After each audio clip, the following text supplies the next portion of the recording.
Good day, everyone. Welcome to Real Conservative Headline News. I'm your host, Nathaniel Rajkumar. To start off with, here locally in Trinidad and Tobago, Minister of Transport Eli Zakor announced that drivers will soon be able to pay their traffic tickets online and similarly may order their vehicle registration documents.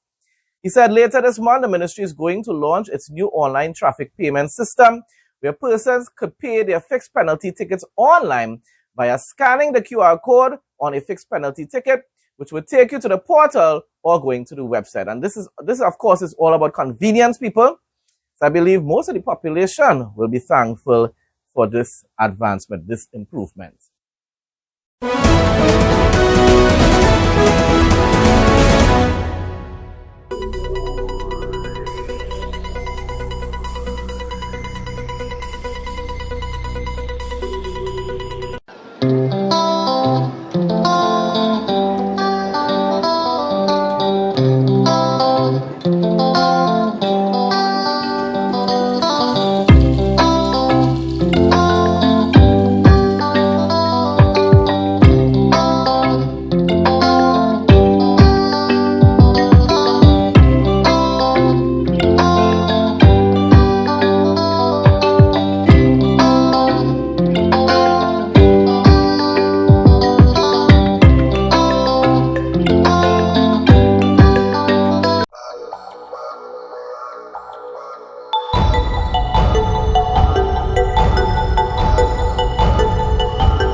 In some regional news now, President Dr. Irfaan Ali commissioned the extension of the airstrip located in the Cayeta National Park.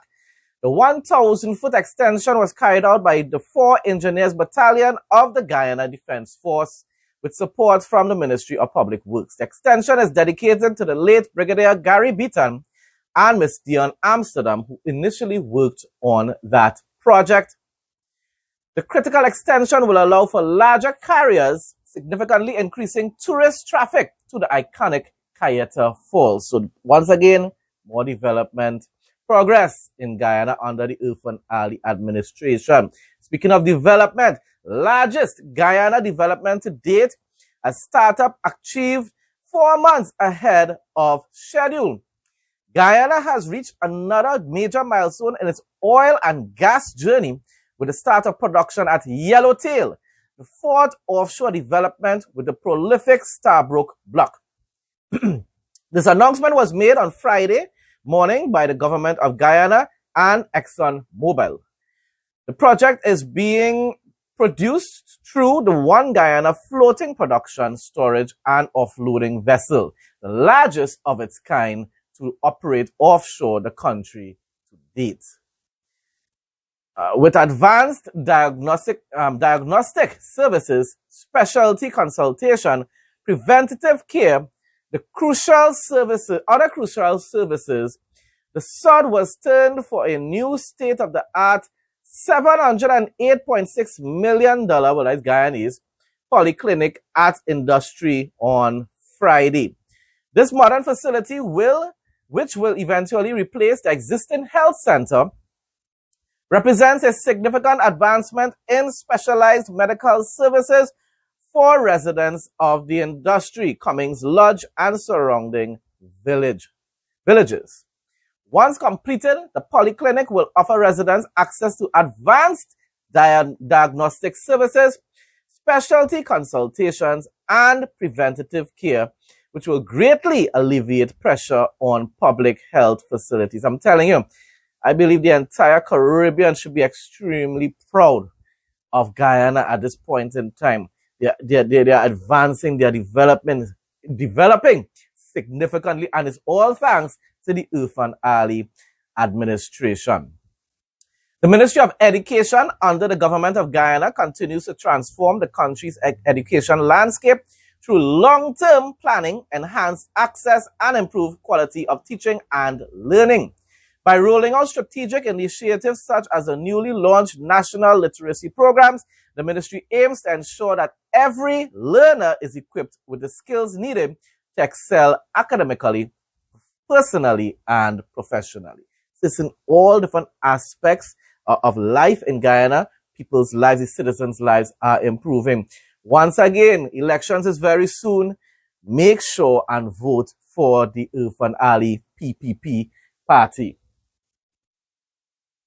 Now for some news from Jamaica. Dr. Dayton Campbell, General Secretary of the People's National Party, says that should his party form the next government, he will be pushing to introduce a mobile ambulance service to provide basic health care to elderly residents in Westmoreland Eastern, where he's seeking to become the Member of Parliament. Of course, that sounds quite interesting. And let's just see what takes place, because as I tell you, I don't really know much about the Jamaican politics. But, I mean, that definitely sounds like a good idea. Prime Minister Dr. Andrew Holness has reiterated his administration's commitment to reducing Jamaica's high energy costs, stressing that it's a national priority not only for residential consumers, but for businesses as well. The Prime Minister was speaking at the commissioning of the Jamaica Broilers Group's new LNG-powered cogeneration energy plant at the company's Best Dressed Chicken facility in Spring Village, St. Catherine on Tuesday. We have to remember, and I hope that our UNC administration keeps that in mind and remembers that one of the main reasons for preventing utility rates to be extremely high is because that directly affects the cost of goods and services, and therefore it increases the cost of living for everyone in the population. So this is why, of course, Jamaica is making the Prime Minister is suggesting a very good and important policy there, which will be the reduction of these utility rates and therefore the energy cost, so that citizens will benefit, because there will be a reduction, there will be a lowering, a reduction, yes, in the cost of goods and services, products and services. And once you have a reduction in that, that means the standard of living for the normal man will get better, will improve people, because therefore his purchasing power will increase. When you have $100 and you could only buy 5 items, that ain't so good. But when you have that same $100 and you can buy about 10 items, that is way better. And of course, I'm just using an analogy there, but all I'm saying is that fuel prices, energy prices, utility prices, rates, when they are high, it affects the entire nation because the cost of living increases. So, of course, as I said before, that's a very good policy or decision or promise. Let's just hope that he actually keeps the promise, though.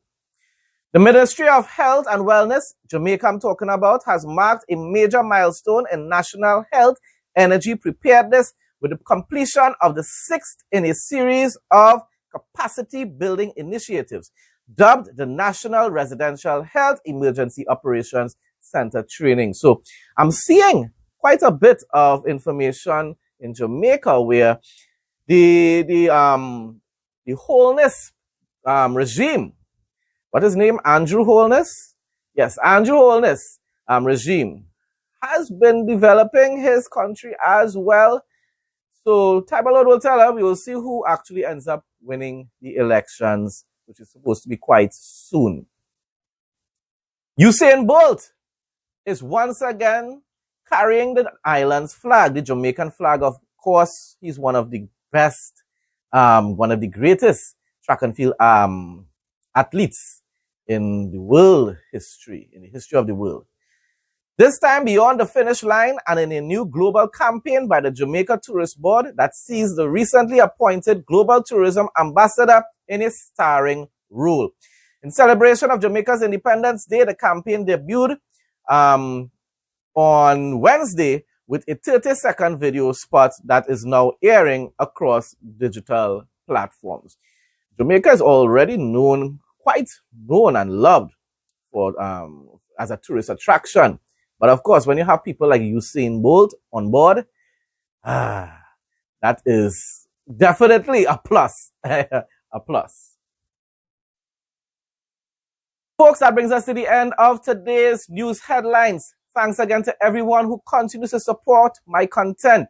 Remember that if it is you have any sort of information that you want to highlight, whether it's on this platform, on the headlines news account, or on my other social media accounts, message me at 708-5476. Please continue to like, comment, share. Stay blessed and stay safe, people, most of all, in Jesus' name.